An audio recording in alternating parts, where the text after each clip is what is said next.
Guys, welcome back to the channel. I'm here with another unboxing today. And I know what you're all thinking. Yes, I do have a brand new hairstyle, and yes, it is my first brand new hairstyle since 2009. But I thought it was rather fitting that I actually have the mohawk, which I debuted for wrestling here last weekend. I thought it was very fitting for today's video because I am unboxing this Jakks Bone Crunching Action Tag Team Series #1 Legion of Doom.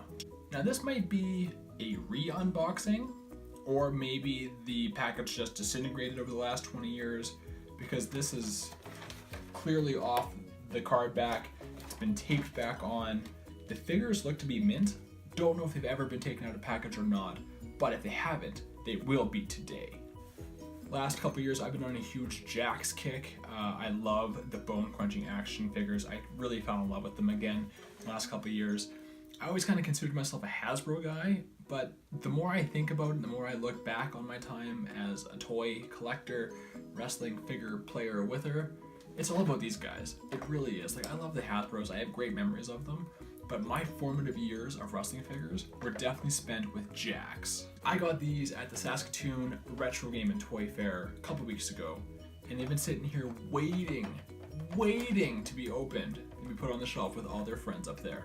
So guys, let's get to it, shall we? Well, this will be easy. Not as easy as I thought.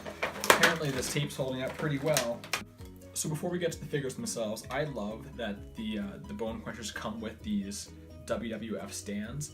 Because of their rubber legs and feet, they don't always stand up that great. Now, there's only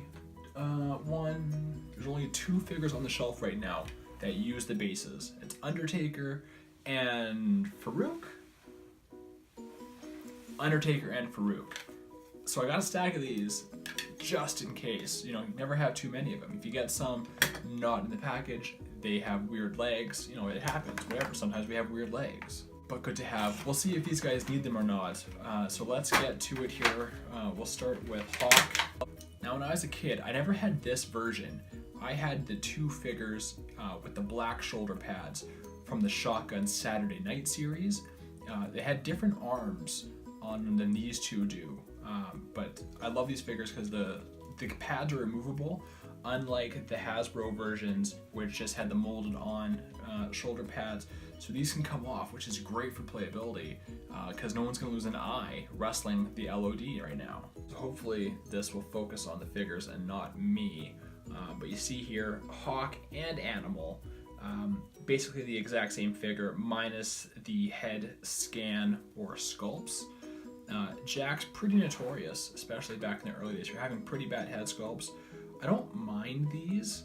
I don't really remember Hawk having a mustache, but maybe that's just me not remembering properly. But for the most part, they look pretty good. Animal's skin tone doesn't quite match from head to body. I don't know if you can see that or not, but I sure can. Okay, so we'll take a closer look at this here right now. So just a real quick closer look, I've got them both standing very easily, no problem without the base. But here's a close-up on Animal's face with some great detailing on the face paint. Shoulder pads look awesome. Let's do a little turnaround. A little bend on that one, but not a big deal. Check out that ass. We're going down, some nice detail on the boots here with the straps. And there's the knee pads. Hawk, essentially the exact same figure. Until you come up to the face. His face I'm not as happy with as the Animal. I think the Animal is a bit better likeness, bit better detailing. But I mean overall for like 1997 Jakks, these are pretty fucking solid. So I picked this setup for like 15 bucks at the Game and Toy Fair, and I would call that a real good deal considering I've seen them locally on like Garage Sale and stuff for like 50 bucks. I mean, granted, the package is like taped together, so if they've been opened, they're in great shape. Like, they don't look like they've been played with at all, so maybe they were opened and just put on the shelf. I really don't know what the story is behind them, but I got them for a good deal, and I'm very, very happy. Hit the like button if you yourself are a collector of wrestling figures, and comment below your favorite opponents of the Legion of Doom. My favorite opponents for these guys are the Nasty Boys. If you haven't already, hit that subscribe button. I can be followed on Instagram and Twitter at BevanBoyChuck. And until next time, folks, I will see you next time, folks.